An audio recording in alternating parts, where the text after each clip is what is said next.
Hello, welcome to Anita the Pedagogue channel. Today we continue with our literature lessons. We are looking at the Dilemma of a Ghost, Act 4 analysis. We've already looked at the introduction of the Dilemma of a Ghost, an intro and prelude, the Act 1, Act 2, Act 3, and today we are looking at the Act 4. Let's look at our lesson objectives for today. We'll be looking at the plot development, we'll look at the literary devices, and a summary analysis. Now let's see where we've gotten to in the plot development, the sequence of events. So Act 4 begins 6 months after the arrival of Ato and Eulalie from America, and they are currently back to the village due to the celebration of a festival. And I say a festival here because there is the sprinkling of stools, and usually this is done when there's going to be a kind of a celebration like a festival. And it's amongst the Akan tribes. The first scene features first woman and second woman returning from the market, and as they always do, they discuss how expensive fish has become and move on to gossip about Esikom, Ato and his wife, Eulalie.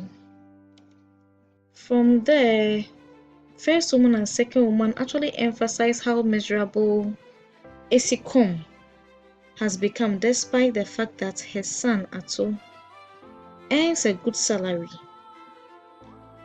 And that is, her son gets a goodly bag by the month. However, Esikom still looks poorer. They claim that Ato's wife Eulalie is the one who spends all his money, leaving him with nothing. They say it in this expression, the young man gets no penny to buy himself a shirt. That tells you how much there is rumor that Eulalie is practically milking Ato of everything that comes to him. And second woman declares that they say she spends money buying cigarettes, drinks, clothes, and machines. Now it's worth mentioning that her use of technology gadgets like stoves, fridge, blenders, etc. to aid in her cooking and general comfort was something that was quite unusual to the folks back there, because they were used to traditional ways of still cooking. Also, the first woman grieves for Eulalie when second woman tells her it is also rumored that Eulalie is barren. She puts Eulalie in her shoes as she, first woman herself, is barren, and foretells the trouble she will go through as a barren woman.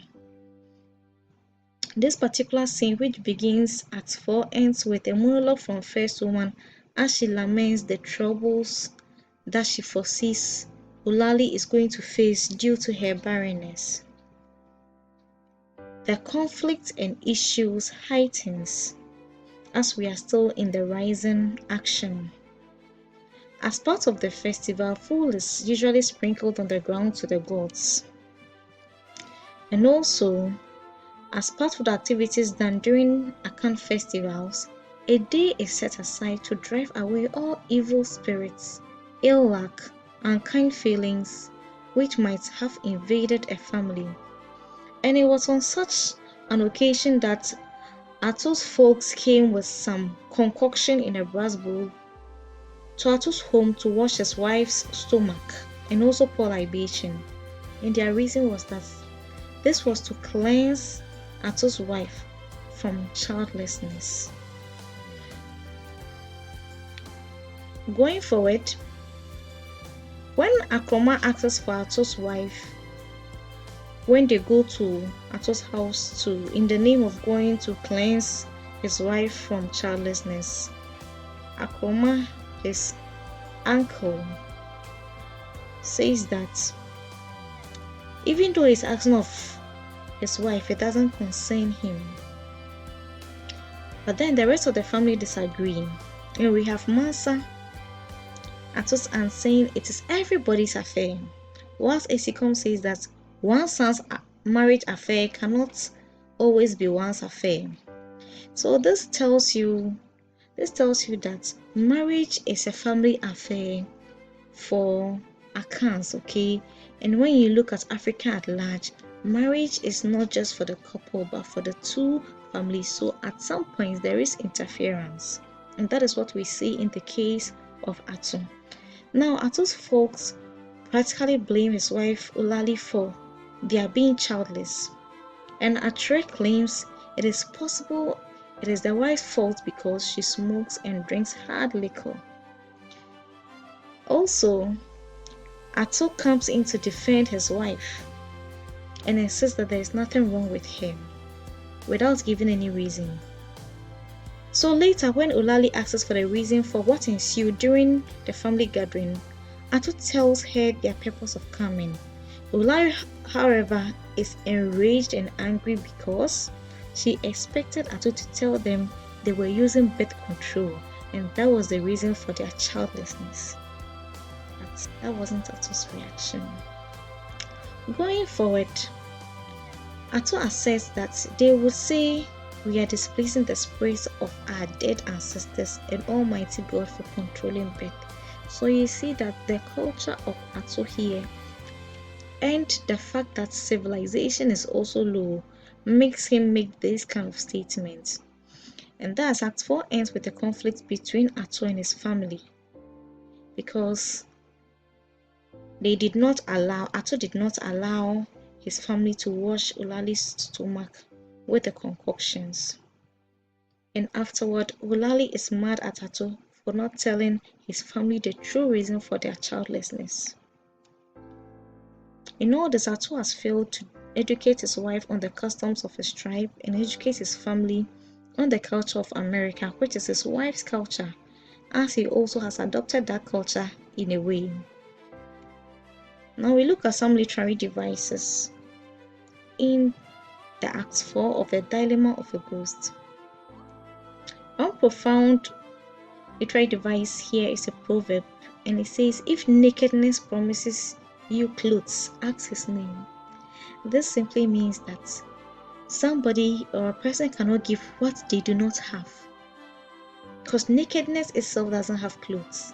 What a person does not have, that person cannot offer it. Also, the use of transliteration, a direct translation from the local dialect into English. She can cut drink as well as any man. This is to show that she can drink hard liquor like a man. Also, on the literary devices, there's been some use of simile, comparing two things with as, like, or than. We have some examples here. I hear she swallows money as a hen does corn, comparing the way she swallows money to how a hen does to corn. Also, her water is colder than hailstone, and so this is also comparing her water to how cold hailstone is. Also, as an orange is scooped of all its fruit, comparing to an orange that has been scooped of all its fruits. We move on to look at the summary analysis. Now, the issues in Act 4 include the life of the modern woman and the local or traditional woman. So you realize that the modern woman works to earn income while the village woman serves primarily as a housewife, and we see that in the case of Ulali, where she works in Accra together with Ato, while first woman and second woman serve as housewives. In addition, strong liquor and smoking is reserved for men, but then we see that Ulali drinks. So this shows you the difference between, because the local woman, it is not expected of her to take hard liquor. Also, in our summary analysis, we see that children are greatly desired by Ato's folks and also per their traditional culture. We see that second woman has 11 children, while first woman prays to have children. It tells you that children are very valuable and they want to have as many as they can. Now, the use of birth control comes with civilization, and Ato's folks have high respect for tradition, and so they do not permit them to believe or even use these contraceptives. That's the reason why Ato cannot even tell them that he and his wife are using birth control. Also, they believe that childlessness is always caused by the woman or evil spirits, even without medical examination. So you realize how Ato's folks judged Eulalie as a childless woman, and their reason was not based on any medical examination, but they assumed that perhaps it was evil spirits and other things. And they didn't blame the man but the woman. So you see how women are also treated in this traditional setting. Also, there is mention that the purpose of marriage from the traditional and cultural perspective is for procreation. But to Ato and his wife, there is more to marriage than children. Now we see this when Petu says, when two people marry, everyone expects them to have children. For men and women marry because they want children. This is not the sole reason why people get married, even though people get married because of these reasons. Now, Ato and Eulalie are still very much in love and happily married, even when they were without children. And these conversations between them prove this. When Eulalie says, "Native boy, I've missed you dreadfully," Ato says, "But you left barely 5 minutes ago." Eulalie says, "That shows you that after a year of marriage, I'm still in love with my husband," which incidentally is a wonderful achievement. Ato asks, "By what means?" "This is because I am still in love with my wife." So even after a year, they still show this kind of love and affection for each other, even without children. So it tells you about how civilized people or other cultures see marriage if you juxtapose it with what we see with Ato's folks and the culture. As Act 4 ends, there's a mixed feeling because initially the couple expressed so much love, but then getting to the end of it, Eulalie is quite disappointed in Ato for not telling his folks the real reason for their childlessness. Now let's do a quick recap. We've been looking at the plot development of Act 4, and we've looked at some literary devices. Now this brings us to the end of our lesson on the analysis of Act 4 of The Dilemma of a Ghost. I do hope this lesson was useful to you. Please put in your comments and questions and I'll respond to them. Do like, share and subscribe to this channel. Until I come your way again, keep learning and be the best version of yourself.